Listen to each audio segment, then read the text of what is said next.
Update India TV, हर खबर सच्चाई की ओर। भद्रावती शहरात अंमली पदार्थांचा शिरकाव, गांजासह आरोपी अटकेत।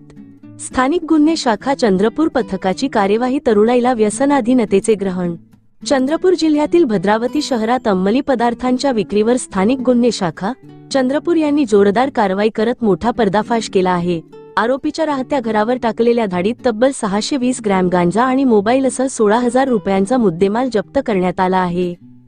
गुप्त माहितीच्या आधारे पोलिसांनी गुरुनगर परिसरात सापळा रचून छापा टाकला। यावेळी गुरुदास उर्फ चेतन भास्कर पोईनकर वय 23 याच्या घरातून गांजा विक्रीसाठी साठवलेला असल्याचे उघड झाले। आरोपी हा पान टपरीवर काम करत असताना मागील काही दिवसांपासून गुप्तपणे गांजाची विक्री करत असल्याची माहिती पुढे आली आहे।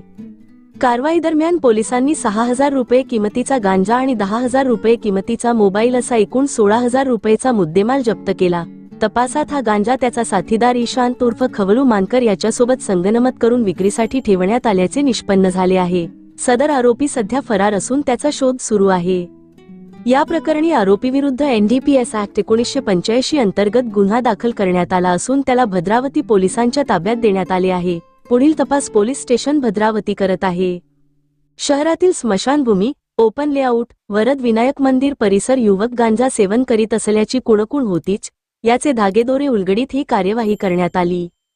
ही धडक कारवाई पोलीस अधीक्षक आयुष नोपानी व अपर पोलीस अधीक्षक ईश्वर कातकडे यांच्या मार्गदर्शनाखाली स्थानिक गुन्हे शाखेचे पोलीस निरीक्षक अमोल काचोरे आणि भद्रावती पोलीस निरीक्षक योगेश पारधी यांच्या नेतृत्वात सपोनी दीपक कांकेडवार, सपोनी बलराम झाडोकार, पोपनी संतोष निंभोरकर, पोपनी सर्वेश बेलसरे, पोलीस अंमलदार स्वामी चालेकर, सचिन गुरनुले, गणेश मोहुर्ले, किशोर वैरागडे, अजय बागेसर, पोलीस अंमलदार गोपीनाथ नरोटे, शेखर माथनकर, महिला पोलीस अंमलदार पूजा पंधरे, चालक दिनेश उराडे व सायबर पोलीस स्टेशन चंद्रपूर यांनी कारवाई केली। प्रतिनिधी लिमेश माणूसमारे।